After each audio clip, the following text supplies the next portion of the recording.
Subscribe now and press the bell icon. Never miss an update. Hello दोस्तों, welcome to my YouTube channel के coaching classes. तो आज हम आपके लिए लेकर आए हैं बहुत ही इम्पोर्टेंट टॉपिक जिसका नाम है एक समान चुंबकीय क्षेत्र में स्थित धारावाही लूप पर बल आघूर्ण, moment of couple on A current carrying loop in a uniform magnetic field. बहुत ज़्यादा पूछा जाता है ये एग्ज़ाम में, ठीक है। और इससे ना हमारा आगे का टॉपिक क्लियर होने वाला है और वो है चल कुंडली धारा मापी। क्या? चल कुंडली धारा मापी, ठीक है। तो अगर आपको गैल्वेनोमीटर समझना है तो ये टॉपिक समझना पड़ेगा, ठीक है। तो आज का मोटिवेशनल कोड हमारा क्या है कि मंजिल तो मिल ही जाएगी भटकते हुए ही सही, मंजिल तो मिल ही जाएगी भटकते हुए ही सही, गुमराह तो वो हैं जो घर से निकलते ही नहीं। क्या? मंजिल तो मिल ही जाएगी भटकते हुए ही सही, गुमराह तो वो हैं जो घर से निकलते ही नहीं। चलो ऐसे कि निशान बन जाए, चलो ऐसे कि निशान बन जाए, और काम ऐसा करो कि पहचान बन जाए। तो चलिए, अगर आपको अपनी पहचान बनानी है तो फिर पढ़ना होगा, स्टडी करनी होगी। मेरे साथ कॉपी पेन उठाइए और जुट जाइए। चलिए शुरू करते हैं आज की क्लास। और आज की क्लास का टॉपिक जैसे मैंने बता दिया, एक समान चुंबकीय क्षेत्र में स्थित धारावाही लूप पर बल आघूर्ण। हमें मोमेंटम ज्ञात करना है, मोमेंट ज्ञात करना है, ठीक है।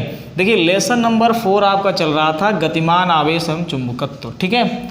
ये जो है इसको हमारा जो टॉपिक है ये एनसीईआरटी के हिसाब से देखा जाए तो 2 टॉपिक और हैं, जैसे कि ये और अभी चल कुंडली धारामापी।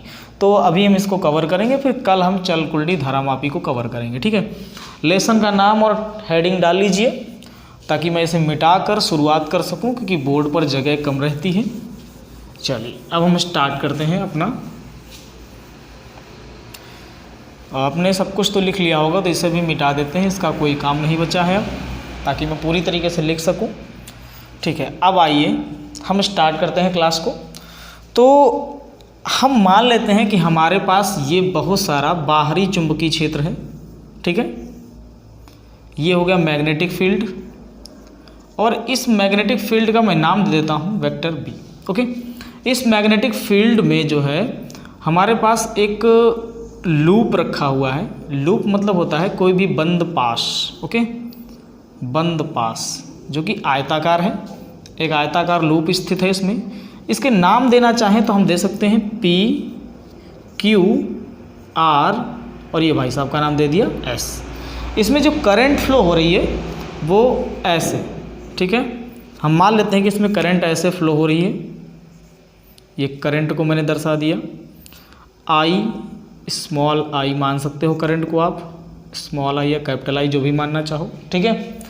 अब यहाँ पर ये समझना है कि ये जो है मैग्नेटिक फील्ड में स्थित है, तो मैग्नेटिक फील्ड इस लूप पर जो है कुछ ना कुछ बल लगाएगा। अच्छा, ये मैग्नेटिक फील्ड रखा कैसे है, तो सॉरी ये लूप कैसे रखा है, देखो ये मैग्नेटिक फील्ड हो गया, ये मैग्नेटिक फील्ड लाइन हो गई, और ये लूप हो गया, इस तरीके से खड़ा रखा है। बट आपको ऐसे दिख रहा है ना, देखिए वो सीन नहीं कर पा रहा है, ठीक है, ऐसे रखा है, समझ में। ये मैग्नेटिक फील्ड लाइन्स हैं ये वाली, और ये ऐसे रखा हुआ, ये मैग्नेटिक फील्ड लाइन्स है, ये ऐसे रखा है, ठीक है। ये जो लूप है वो इस तरीके का है, आयताकार लूप है, ठीक है। तो ये हमारी पुस्तक भी आयताकार है। पुस्तक कैसी है? आयताकार। तो ये जो चुंबकीय क्षेत्र की लाइनें हैं वो ऐसे हैं, ठीक है। ये हो गया हमारा लूप, ऐसे रखा हुआ खड़ा खड़ा, आई बात समझ में। तो यहाँ पर जो है आपको ऐसे समझना। अब देखिए क्या होता है कि ये हो गई मैग्नेटिक फील्ड, ये हो गया हमारा लूप, इसमें बहने वाली धारा। अब इस पर लॉरेंज बल भी लगेगा क्योंकि ये हो गया धारावाही चालक, ठीक है। और धारावाही चालक जब चुंबकीय क्षेत्र में रखा जाता है तो उस पर बल लगता है। ये आपने लॉरेंज बल में सीखा था। वो बल क्या होता है? F बराबर IBL साइन थीटा, ठीक है। तो यहाँ पर जो बल लगेगा, तो पहले बलों को जरा समझ लो। यहाँ पर जो बल की दिशा होगी बिल्कुल अंदर की ओर होगी, ठीक है, अंदर की ओर। मैंने अब अंदर की ओर बना रहे तो ऊपर की ओर बनाएंगे, ठीक है। इसका नाम दे देता हूँ मैं F3, ठीक है। F3 दे दो या F1 दे दो, इसमें कोई डाउट नहीं है, ठीक है। तो इसका नाम दे देते हैं F1। और यहाँ पर भी बिल्कुल अंदर की ओर होगा तो उसको भी बना देते हैं नीचे F2, ओके। यहाँ पर आप बात करेंगे तो यहाँ पर जैसे कि आप लगाएं दाहिने हाथ का नियम, तो धारा ऊपर की ओर जा रही है, तो हमारा जो बल होगा वो बाहर की ओर होगा। बल किधर होगा? बाहर की ओर होगा, ठीक है। और यहाँ पर अगर आप बात करेंगे यहाँ पर, तो धारा कहाँ जा रही? नीचे, तो जो बल होगा वो बाहर की ओर है, यानी कि अंदर की ओर है, ठीक है। इधर ऐसे है, उधर अंदर की ओर है। आ रहा है समझ में? ऐसे देखो, धारा नीचे की ओर जा रही है और बल की दिशा उधर की ओर जा रही है, अंदर की ओर जा रही है, ठीक है, अंदर की ओर। और इसमें देखो बल की दिशा बाहर की ओर आ रही है। तो इनकी जो क्रिया रेखाएं हैं वो अलग अलग हैं। इनकी क्रिया रेखाएं क्या हैं? अलग अलग हैं। अगर यहाँ पर बात करेंगे आप, यहाँ पर तो ऐसे, ठीक है, और यहाँ पर बात करेंगे तो भी ऐसे ही। तो ये सेम साइड, इनकी जो क्रिया रेखा होती है वो एक सीध में होती है। अब क्रिया रेखा एक सीध में होने के कारण इनकी क्रिया रेखा एक सीध में नहीं होगी, ठीक है। ज़रा समझ लेना अच्छे से। यहाँ पर जो क्रिया रेखा होगी इनकी वो एक सीध में नहीं होगी। ये हो गया हमारे F4 भाई साहब, ठीक है, F4, और ये हो गया हमारा F3, ओके। तो इसकी क्रिया रेखा एक सीध में होगी, इसलिए एक दूसरे को ये दोनों निरस्त कर लेते हैं। इन दोनों की क्रिया रेखा एक सीध में नहीं होती है, इसलिए निरस्त नहीं करते, बल्कि एक जोड़ा बना देते हैं, और जोड़ा बना करके चौड़ाई के सापेक्ष इसको घुमाने का प्रयास करते हैं, लूप को घुमाने का प्रयास करते हैं। कौन? F3 और F4। आई बात समझ में? अब अगर इसका हम डायग्राम बनाना चाहें अलग से, तो जैसे कि हमारे पास इस तरह का डायग्राम हम बना सकते हैं अलग से। कहाँ पर बना दूँ मैं? हाँ, यहाँ पर आपको दिख रहा होगा। तो जैसे कि ये आप देख सकते हो, हमारे पास ये है P, ये हो गया हमारे पास Q, ठीक है, सॉरी PQ नहीं, PS, चौड़ाई के सापेक्ष PS, ओके। और यहाँ पर दो बल लगेंगे, एक P पर लगेगा, एक Q पर लगेगा। तो एक की दिशा हो गई ये, ठीक है, और एक की दिशा कर दी हमने ऊपर की ओर। समझ में आ रहा? ये हमारा हो गया। अब लॉरेंज बल के अकॉर्डिंग क्या हो जाएगा? IBL, क्योंकि लंबवत होता है तो साइन थीटा 90 डिग्री हो जाता है। यहाँ भी आ जाएगा IBL, ठीक है। ये हम क्या करते हैं? एक लंब डाल देते हैं, यहाँ पर एक पॉइंट मान लेते हैं O, क्योंकि हमें आगे जाकर लंबवत दूरी ज्ञात करनी पड़ेगी। ये चौड़ाई थी हमारी, जो कि हम चौड़ाई क्या माने? B माने, लंबाई हम L मानेंगे, ठीक है। यहाँ पर ये हमारा S है, ये P हो गया, ओके।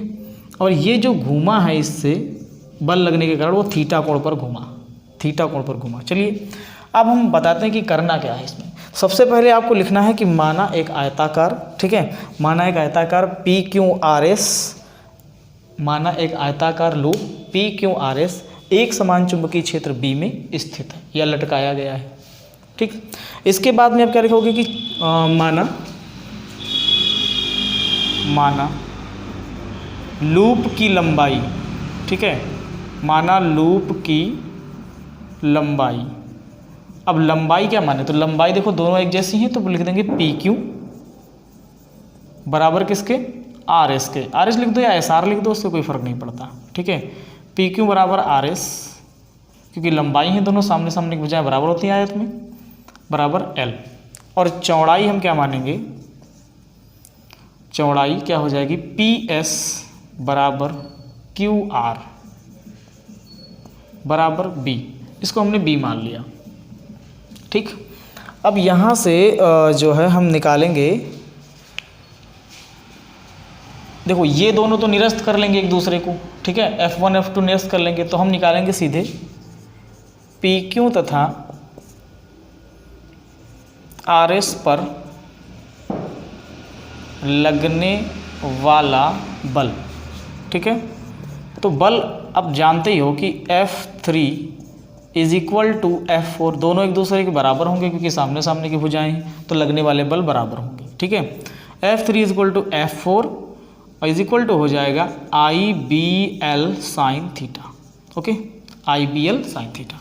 यहाँ पर जो है theta is equal to 90 degree आएगा, क्योंकि मैंने बताया दाएं हाथ के हथेली के नियम के अनुसार जो है ये होता है धारा की दिशा, अंगूठा दिखाता है धारा की दिशा को, और ये चुंबकीय क्षेत्र की दिशा को, और जो हथेली होती है हथेली वो लगने वाले बल की दिशा को प्रदर्शित करती है, ठीक है, लगने वाले बल की दिशा को प्रदर्शित करती है।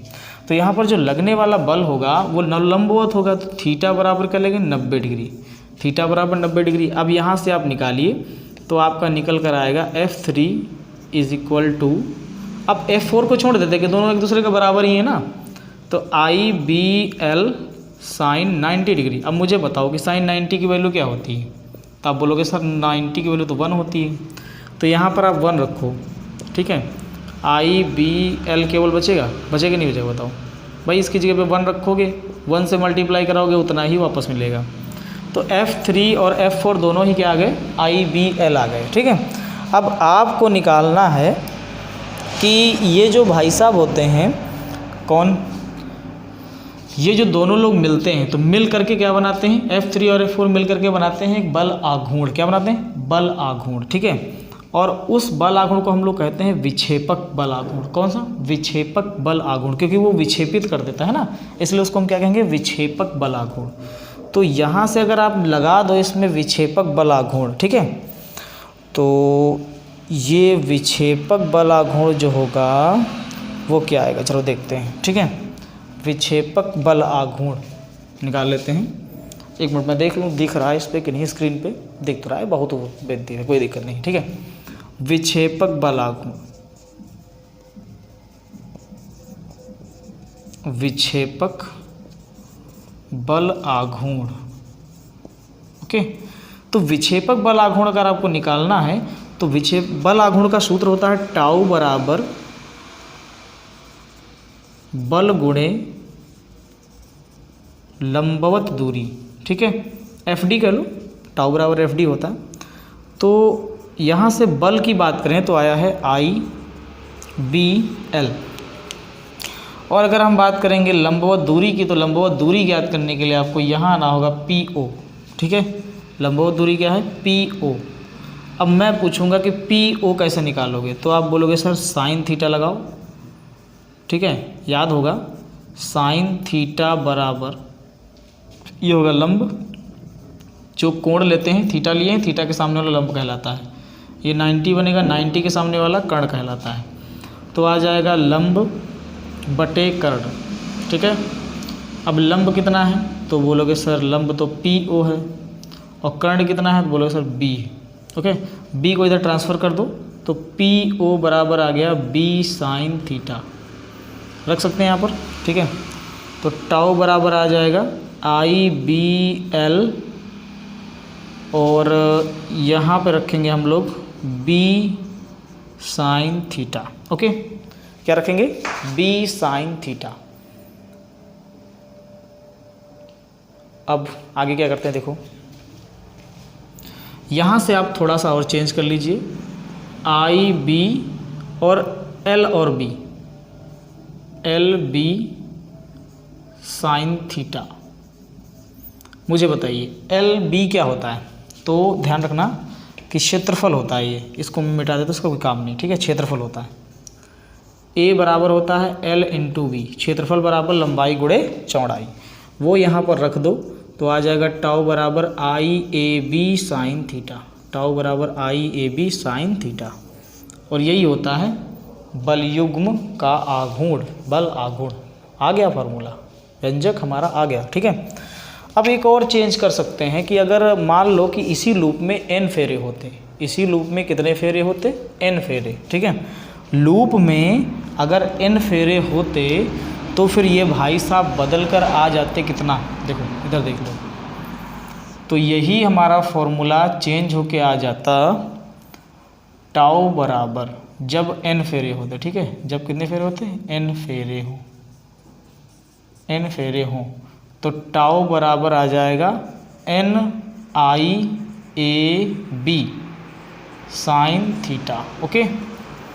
एक और कंडीशन, अगर कुंडली हमारी त्रिज्य खंड मतलब कि उसमें है, क्या बोलते हैं, त्रिज्य वाले जो है त्रिज्य चुंबकीय क्षेत्र में स्थित है, ठीक है। कुंडली जो है इस तरीके से अगर त्रिज्य चुंबकीय क्षेत्र में स्थित है, जैसे ये इस तरीके से बना हो, ठीक है, ऐसे ऐसे नहीं, ऐसे ऐसे अगर हो, ठीक है। कुंडली अगर त्रिज्य चुंबकीय क्षेत्र में स्थित है, त्रिज्य चुंबकीय क्षेत्र में स्थित है, तो थीटा बराबर हो जाता है 90 डिग्री, थीटा बराबर क्या हो जाता है 90 डिग्री।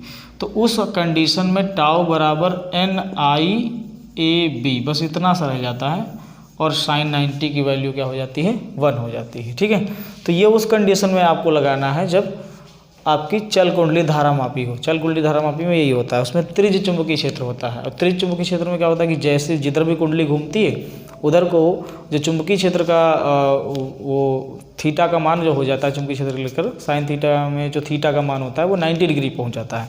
इसलिए हर बार वहाँ 90 डिग्री होने की वजह से केवल इतना बचता है, साइन थीटा की वैल्यू 1 हो जाती है। ठीक है, टाउ बराबर NIAB इतना रह जाता है। तो वो हम गैल्वेनोमीटर में सीखेंगे, लेकिन उससे पहले हम यहीं पे सीख लिए हैं। आई बात समझ में? ठीक है, तो मेरे हिसाब से आपको लेक्चर समझ में आया होगा। ठीक है, इसका जो नोट्स है इसी का वो आप डिस्क्रिप्शन बॉक्स से डाउनलोड कर सकते हैं, लिंक मैंने दे दिया है। ओके, तो अगर लेक्चर पसंद आया हो तो वीडियो को शेयर कीजिए फ्रेंड्स के पास और नोट्स बनाते रहें। क्या आप चैनल पर नए हैं मेरे प्यारे छात्रों? अगर आप चैनल पर नए हैं तो चैनल को सब्सक्राइब करें ताकि और बेल आइकन जरूर दबा लें ताकि मैं जैसे ही कोई वीडियो डालूं आपको लिंक मिल जाए। Okay, bye bye. अरे हाँ, एक चीज़ बोल गया, thanks for watching my video.